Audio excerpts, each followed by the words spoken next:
આપણે લાસ્ટ લેક્ચરમાં જે ત્રિવિષમ યુગ્મી બે મનુષ્ય વચ્ચે સંકરણ થવાથી જે સંતતિઓ પેદા થાય છે એમાં 7 સ્વરૂપ પ્રકારોની સમજ મેળવી અને આ 7 સ્વરૂપ પ્રકારો કઈ રીતે એકબીજાથી પ્રભાવી જનીનોની સંખ્યાની દ્રષ્ટિએ અલગ પડે છે એ જોયું અને જોયું કે જે સંતતિ પેદા થાય છે એમાં કયા સ્વરૂપ પ્રકારનું પ્રમાણ વધારે હશે।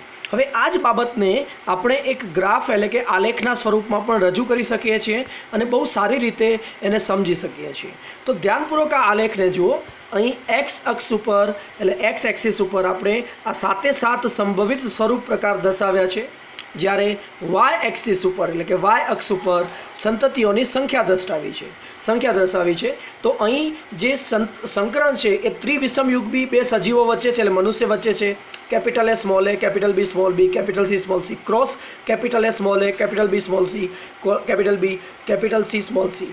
અને તમે જાણો છો કે જ્યારે ત્રિવિષમ યુગ્મી વચ્ચે સંકરણ થશે તો આમ 64 સંતતિના પ્રકાર સર્જાઈ શકે છે અને એમાં આ 7 જે પ્રકારો છે એનું પ્રમાણ કેટલું હશે એને આપણે આ ગ્રાફની મદદથી સમજી શકીએ છીએ।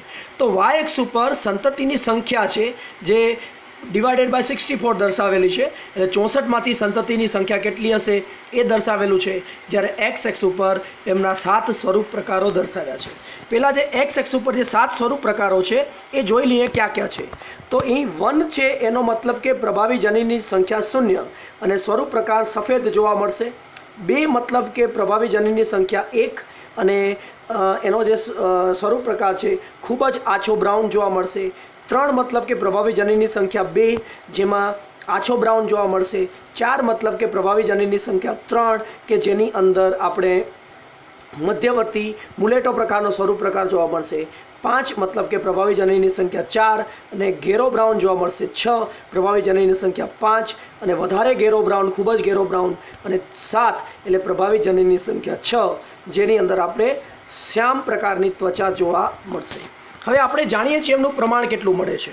આપણે જે 0 પ્રભાવી જનીન ધરાવતી જે વ્યક્તિઓ છે એ 64માંથી માત્ર 1 જ મળે છે, એટલે 0 પ્રભાવી જનીન ધરાવતી વ્યક્તિઓનું પ્રમાણ 64માંથી 1/64 એટલે આ 1/64 છે। એ રીતે 2 એટલે કે 1 જનીન ધરાવતા જે સજીવો છે એમનું જે પ્રમાણ મળે છે 6/64 એટલે અહીં તમે જોશો તો આ 6/64 છે। પછી જનીન પ્રભાવી જનીનોની જે સંખ્યા છે બરાબર એ 2 જોવા મળે એવી સંતતિની સંખ્યા છે એ 64માંથી જોવા મળે છે 15/64। સૌથી વધારે જેની સંખ્યા જોવા મળે છે એ છે 3 પ્રભાવી જનીન ધરાવતા સજીવો અને એની સંખ્યા આપણે જાણીએ છીએ કેટલી જોવા મળે છે 20/64। એ રીતે જે 4 જનીન પ્રભાવી જનીન ધરાવતા સજીવોની સંખ્યા છે એ પણ 15/64 મળે છે। 5 પ્રભાવી જનીનો ધરાવતા સંતતિનું પ્રમાણ છે એ મળે છે આપણે 6/64 જોઈ શકશો 6/64 અને જે 1 પ્રભાવી 6 પ્રભાવી જનીન હોય એવું પ્રમાણ આપણે મળે છે 1/64 અને એટલા માટે આપણે આ ગ્રાફને આ રીતે કહીશું 1/64, 6/64, 15/64, 20/64, 15/64 અગેન 6/64 અને 1/64। તો આ રીતે આપણે આ પ્રકારનો ગ્રાફ આલેખ છે એ પ્રાપ્ત થાય છે। અહીં સ્વરૂપ પ્રકારનો ગુણોત્તર છે, યાદ રાખજો જીનોટિપિક ગુણોત્તર નથી, સ્વરૂપ પ્રકારનો ગુણોત્તર છે એ 1/64 raise to 6/64 raise to 15/64 raise to 20/64 raise to 15/64 raise to 6/64 1/64। એટલે હું એમ કહીશ કે 1 6 15 20 15 6 1 આ એ સ્વરૂપ પ્રકારનો ગુણોત્તર છે જે બહુજનનિક વારસામાં ત્રિવિષમ યુગ્મી બે સજીવોના સંકરણમાં પ્રાપ્ત થાય છે। ચલો હવે આપણે બહુજનનિક વારસાના ખાસ લક્ષણોને જોઈએ છીએ। ધ્યાનપૂર્વક મિત્રો આ વિડીયો તમે સાંભળજો, કારણ કે હવેના જે પોઈન્ટ્સ છે એ પોલિજેનિક ઇનહેરિટન્સના બેઝિક જે કેરેક્ટરિસ્ટિક છે એટલે કે મૂળભૂત લક્ષણો છે એને રજૂ કરે છે અને ઘણા બધા પ્રશ્નોમાં આ પ્રકારના લક્ષણો છે એ ઓપ્શનના સ્વરૂપમાં આવી શકે છે અને એટલા માટે ધ્યાનપૂર્વક એને સમજવાની જરૂર છે। ચલો પહેલું લક્ષણ જોઈએ। બહુજનનિક વારસાને ક્વોન્ટિટેટિવ જીનેટિક્સ તરીકે ઓળખવામાં આવે છે। જો હું એનું ગુજરાતી કરું તો એને જથ્થાત્મક જીનેટિક્સ તરીકે ઓળખવામાં આવે છે। ક્વોન્ટિટેટિવ જીનેટિક્સ શા માટે કહેવામાં આવે છે એના 2 કારણો છે। પહેલું કારણ છે કે અહીં સ્વરૂપ પ્રકાર એ પ્રભાવી જનીનોની સંખ્યાના આધારે નિર્ધારિત થાય છે અહીં એક કરતાં વધારે જનીનો કે જે ચોક્કસ સ્વરૂપ પ્રકારનું નિયંત્રણ કરે છે, એમાં અહીં જે પ્રભાવી જનીનોની સંખ્યા છે, એટલે પ્રભાવી જનીનોની ક્વોન્ટિટી છે, એના આધારે સ્વરૂપ પ્રકાર નિર્ધારિત થાય છે. આપણે જાણીએ છીએ કે જો પ્રભાવી જનીનો 6 હશે તો જે સ્વરૂપ પ્રકાર છે મહત્તમ જોવા મળશે, પ્રભાવી જનીનો 0 હશે તો સ્વરૂપ પ્રકાર ન્યૂનતમ જોવા મળશે. તો ટૂંકમાં પ્રભાવી જનીનોની ક્વોન્ટિટી એ સ્વરૂપ પ્રકારને નિર્ધારિત કરે છે અને એટલા માટે એને ક્વોન્ટિટેટિવ જીનેટિક્સ એટલે કે જથ્થાત્મક જીનેટિક્સ તરીકે ઓળખવામાં આવે છે. આને આપણે કહીશું પોલીજનિક ક્વોન્ટિટેટિવ જીનેટિક્સ એટલે કે બહુજનિક ક્વોન્ટિટેટિવ જીનેટિક્સ. ચલો, ક્વોન્ટિટેટિવ જીનેટિક્સ કહેવા માટેનું બીજું કારણ શું છે? જે અલગ અલગ સ્વરૂપ પ્રકારો છે એ માત્રા એટલે કે જથ્થાની દૃષ્ટિએ એકબીજાથી અલગ પડે છે. જુઓ, સ્વરૂપ પ્રકાર મૂળભૂત રીતે એક જ પ્રકાર તરીકે ગણાય, એની ક્વોલિટી એક જ, ક્વોલિટી મતલબ કે મૂળભૂત પ્રકાર એક જ ગણાય. દાખલા તરીકે આ 7 સ્વરૂપ પ્રકારો એ ત્વચાનો રંગનું નિર્દેશન કરે છે. એટલે મૂળભૂત સ્વરૂપ પ્રકાર ત્વચાનો રંગ છે, પણ ત્વચાના રંગની આ અભિવ્યક્તિ એ ત્વચાના રંગની આ અભિવ્યક્તિથી માત્રાની દૃષ્ટિએ અલગ પડે છે, જથ્થાની દૃષ્ટિએ અલગ પડે છે. એટલે અહીં સ્વરૂપ પ્રકારોની જે વિરોધાભાસી અભિવ્યક્તિઓ છે, આ સ્વરૂપ પ્રકારોની વિરોધાભાસી અભિવ્યક્તિઓ કહેવાય. 1, 2, 3, 4, 5, 6, 7 આ 7 વિરોધાભાસી અભિવ્યક્તિઓ અરસપરસ એ જથ્થાની દૃષ્ટિએ એકબીજાથી અલગ પડે છે. દાખલા તરીકે શ્યામ રંગની જે ત્વચા ધરાવતી વ્યક્તિ છે એમાં માત્રા સૌથી વધારે છે અને સફેદ રંગ ધરાવતી વ્યક્તિ છે એમાં માત્રા સૌથી ઓછી છે.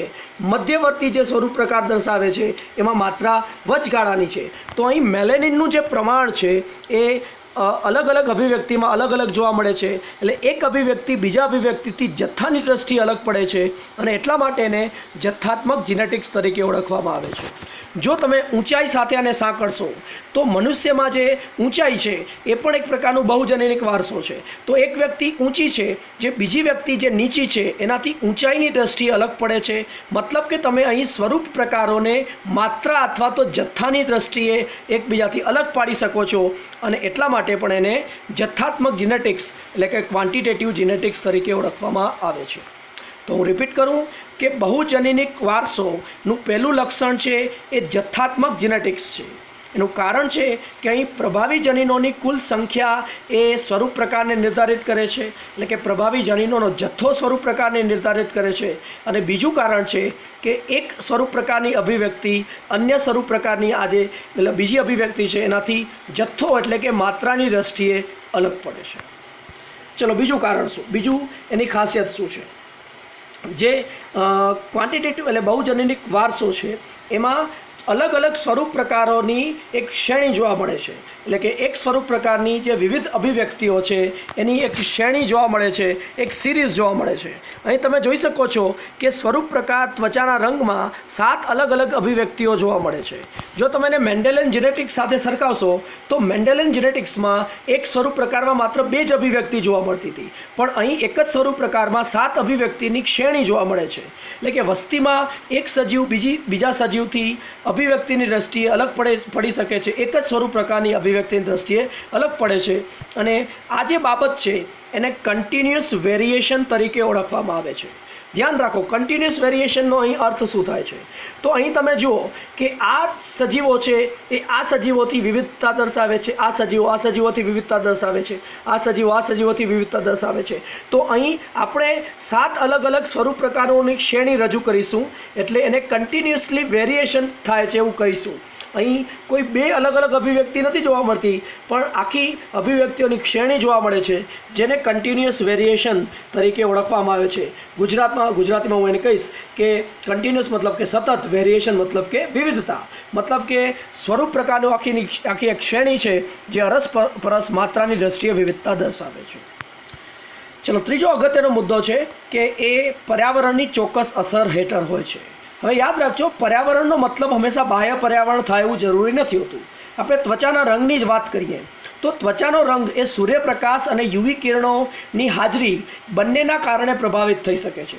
આપણે આ ડે ટુ ડે લાઈફમાં ઓબ્ઝર્વ પણ કરેલું છે કે જો આપણે તડકામાં વધારે લાંબો સમય રહીશું તો આપણી ત્વચામાં મેલેનિનનું પ્રમાણ વધી જશે, આપણી ત્વચા શ્યામ પડી જશે. અને જો ઓછા રહીશું આપણે તડકાની અંદર એટલે કે સૂર્યપ્રકાશમાં તો આપણા ત્વચામાં મેલેનિનનું પ્રમાણ સાપેક્ષે ઘટેલું રહેશે. તો અહીં બાહ્ય પર્યાવરણ, સૂર્યપ્રકાશ અને યુવી કિરણોની ખાસ કરીને હાજરી એ મેલેનિનના પ્રમાણને નિર્ધારિત કરે છે અને એના આધારે ત્વચાના રંગમાં એટલે કે સ્વરૂપમાં પણ ફેરફાર જોવા મળે છે. તો અહીં બહુજનીનિક વારસો ચોક્કસપણે પર્યાવરણની અસર હેઠળ હોય છે. જો મનુષ્યમાં ઊંચાઈની વાત કરું તો મનુષ્યમાં એક અંતઃસ્ત્રાવ પેદા થાય છે, એને આપણે ગ્રોથ હોર્મોન એટલે કે વૃદ્ધિ અંતઃસ્ત્રાવ તરીકે ઓળખીએ છીએ. તો અહીં ઊંચાઈ ચોક્કસ જનીનો દ્વારા નિર્ધારિત તો થાય છે, પણ ગ્રોથ હોર્મોનનું પ્રમાણ એટલે કે વૃદ્ધિ અંતઃસ્ત્રાવનું પ્રમાણ, વૃદ્ધિ અંતઃસ્ત્રાવની અસર પણ ઊંચાઈને નિર્ધારિત કરે છે. તો મનુષ્યના શરીરનું આંતરિક પર્યાવરણ પણ જનીનોની સાથે સાથે ઊંચાઈ નામના બહુજનીનિક વારસાના લક્ષણને નિર્ધારિત કરે છે. તો ટૂંકમાં બહુજનીનિક વારસો એ ચોક્કસપણે પર્યાવરણની અસર દેખાડે છે. છેલ્લો મહત્ત્વનો મુદ્દો છે કે અહીં જે અલગ અલગ સ્વતંત્ર જનીનો છે એ ચોક્કસપણે મુક્ત વિશ્લેષણ દર્શાવે છે. તો તમને એમ ક્વેશ્ચનમાં પૂછવામાં આવે કે મનુષ્યના ચામડીના રંગમાં જે 3 સ્વતંત્ર જનીનોની જોડીઓ છે એ મુક્ત વિશ્લેષણ દર્શાવે છે કે નથી દર્શાવતું? તો મોટાભાગના કિસ્સાઓમાં એવું જોવા મળ્યું છે કે સ્વતંત્ર જનીનોની જોડીઓ છે એ મુક્ત વિશ્લેષણ દર્શાવે છે અને એટલા માટે મુક્ત વિશ્લેષણનો નિયમ અહીં ચોક્કસપણે લાગુ પડે છે.